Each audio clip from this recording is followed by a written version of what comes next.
Hello everyone and welcome back to KitbashCarnage. Today we're going to take a look at this model I got from Ramshackle Games. The name is on the screen there, apologies for not being able to pronounce it. Well, as you can see here, we've got to the point where we've primed it and added a few little bits of KitbashCarnage-ness to it. We're going to paint it up here in this video just to get this model finally finished so we can start on the new video layout that we're going to do. So you'll see I'll end up putting some paints in the picture frame so you can see what we're using, and then I'm fast forwarding the painting process so you don't have to wait for so long, and I'll briefly explain what's happening. So here you can see we're just putting on some kind of like a bronzy color, like a rust bronzy kind of goldish kind of weird color. Yeah, apologies. I'm very bad at like the whole painting stuff, but we try our best and we do what we can do. So we're just basically going over the armor because this is going to be the main color for the armor paneling.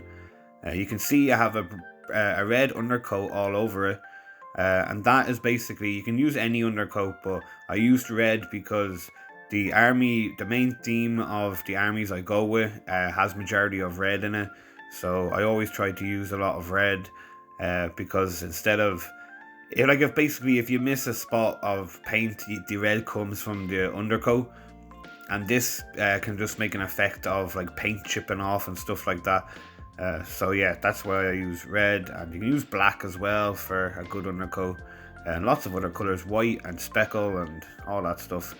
As you can see, we have some lights built into the stand there. I'll link the description in the video for I'll link the video in the description for the part 1 video of us actually making this. Like I said, this is a miniature I got from Ramshackle Games. Thank you very much, Curtis, over there. Go over to Ramshackle Games website and have a look, and just tell them that KitbashCarnage sent you. Really good person for the community, helps an awful lot.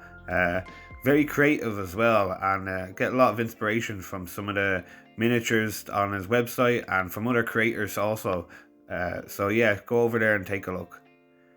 So we're just adding some more paint here because we're using much more than we thought we would, and then we're going on to using some metallic, and we're going to paint all the kind of machine-ish parts, so pistons basically, and bolts and little bits and bobs like that, just to add some more detail into the miniature and give it the characteristics that we're looking for, make stuff pop that bit more.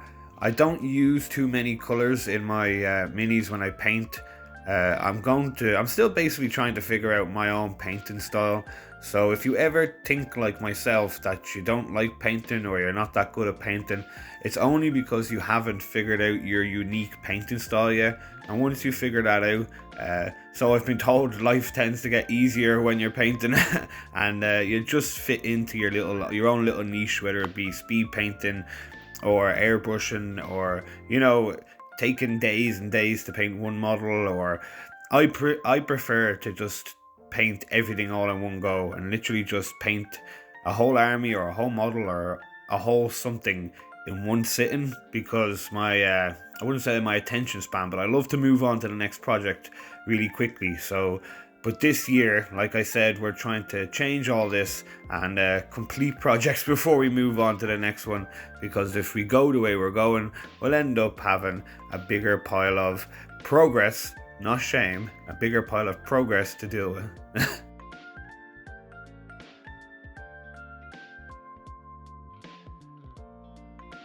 So moving on to the skin color of the orc. So yeah, this is just basically an orc in space. Could you imagine an orc kind of with a spacesuit on and some rockets as a gun and traveling through space with not even an oxygen tank, because he's just that warged off his head. He's just kind of just adrenaline rushed and he's going in to destroy.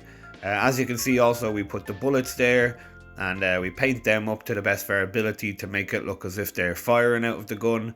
And then just trying to get into all the nooks and crannies of where we suspect the skin is poking through, and giving some green color there in order to just make the orc kind of pop a bit instead of it just being one whole machine suit looking spacesuit on him.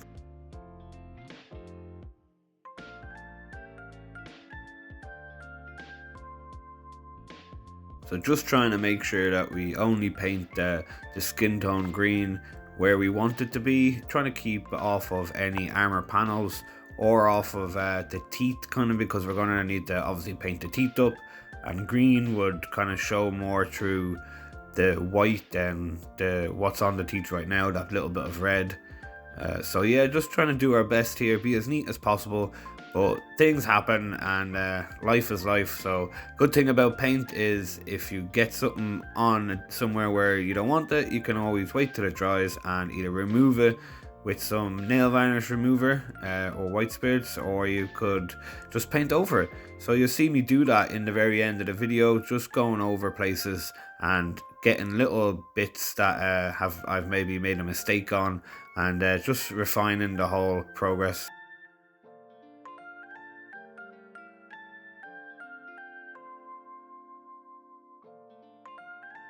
So this is where we get our white, and we go in and we do our teeth, and we put some white highlights or bone wraith highlights and stuff on the bones that are coming out of the back there along the spine, the mutanesque bones with the pus nodules.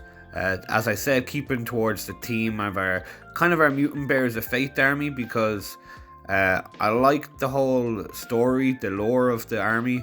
So I'm going to, in the end, or in the future shall I say, write a whole lore for orcs, space marines, and necrons, and that's all going to be podged into one big diorama thing that, yes, is still going to happen. It's in the works. Apologies for keeping it so secretive, but I want to get a lot of stuff done for it before I show it, if that makes sense. I'm still missing one key piece for it, so until I get that, the whole thing's kind of put on hold. But if I don't get it, I'm just going to make it myself. So yeah, then we're going on to the pus nodules, so using the purple here and painting them, just rough painting them. Like I said, keeping the little red base coat that we have on there. If we don't get any purple bits in the end when they show up or we fix them, it doesn't really matter, because it kind of goes along with it. Like, it's red bits coming out of the pus nodules, looks like blood in a way, and you know, it kind of makes it look that bit gory. So instead of it looking like a mistake, it makes it kind of blends in a way.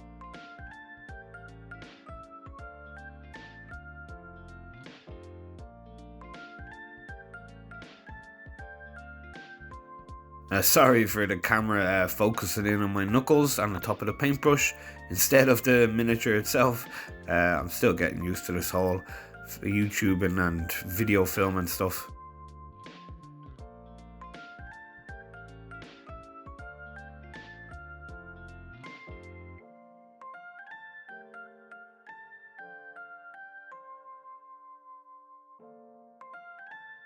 So here we're just going in and we're trying to create that look of the bullets coming out of the gun itself.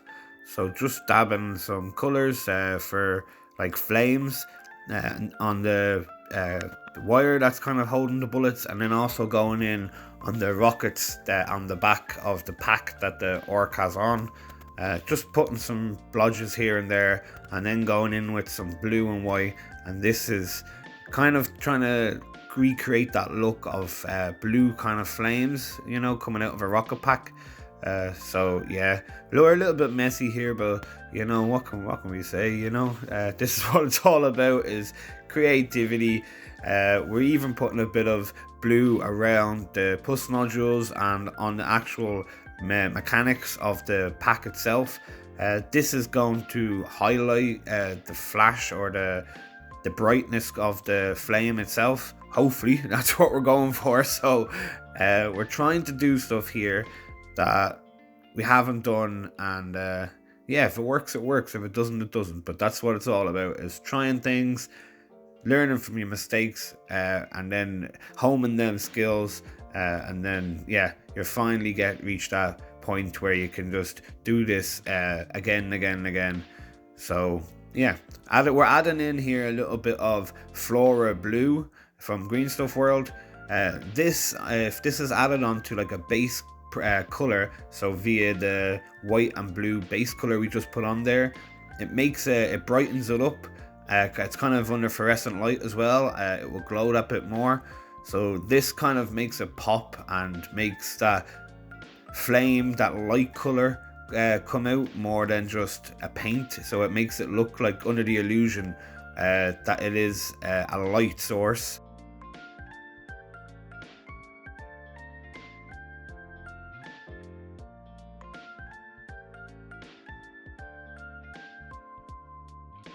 And then going with the same technique, using some Flora purple, and then going in with the purple, and going on top of the pus nodules. That's a tongue twister and a half. And as I said, we're using white highlights here to kind of make the Flora pop that little bit more, because the white contrasts very well with the Flora colors on the base coat prime colors that you've put down. You see what I mean in the end, if you can even understand what I'm saying, because I can barely speak. But doing the same with the green with the Flora on top of the skin, and then like I said, over the white highlights. So hopefully my actions speak more than my words.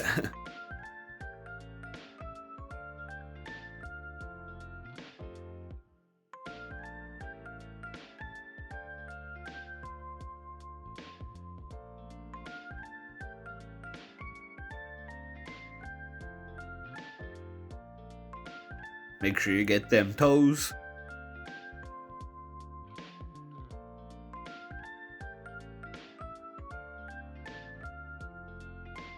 And then just making sure we cover up all them white highlights, give it a little bit of another coat over, and making sure that any exposed skin that we can tell of is painted green. And then going on to the pus nodules with the Flora purple. I'm not even going to attempt to say it again. Going over the Flora. I'm so tongue twisted right now. Yes, I'll leave you be. Just, this is what we're doing.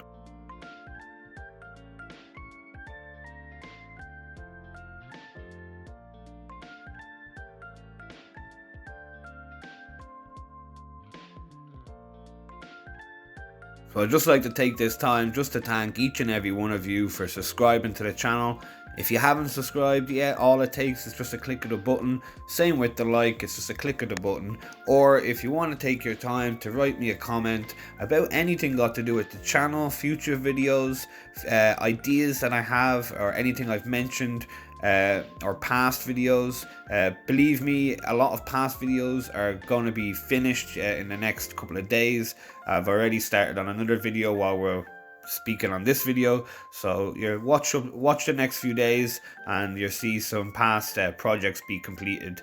I can't wait to move on to the new setup with the seasons and episodes. We'll start bashing out some fully done projects, hopefully about 2 a week, compared to the 2 a week and 1 a week nearly. But it's all work related, you know, life. Everyone can understand.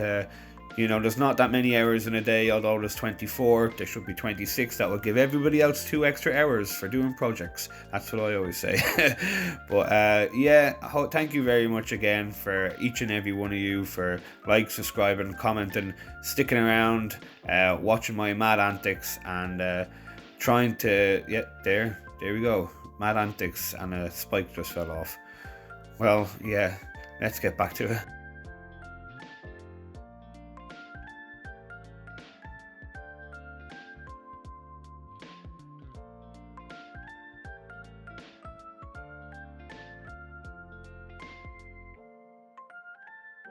So before we finish off, we're going to put a skeleton horde kind of wash down, just to make it look that bit more used armor instead of as bright as it is.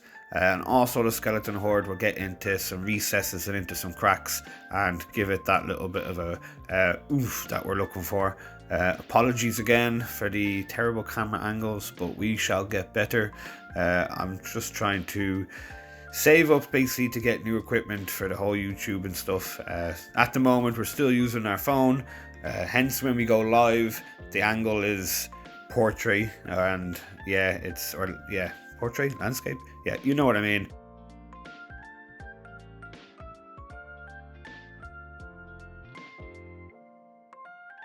So we're just going to go in with some white highlights on the base, and these white highlights is where we're going to paint some green highlights. We're also doing this near enough where the light source is coming out of, and this is just to reflect the light source from the base, give it the look that the light is reaching higher up than it actually is, or so that's what we're trying to do. You tell me in the comments if it turned out the way I'm trying to describe it, if you can even understand what I'm trying to describe. Challenge.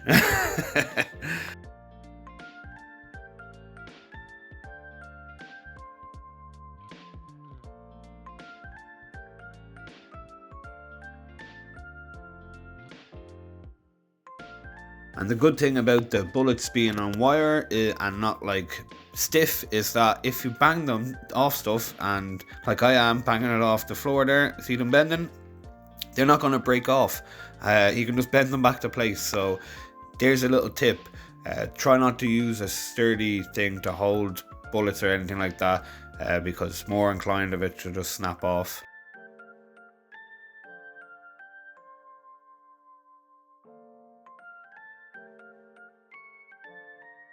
So this is how it turned out. I'm very pleased how it turned out in the end. Thank you again to Ramshackle Games for your support in this project, and like, subscribe and comment, and I'll see you all in the next one.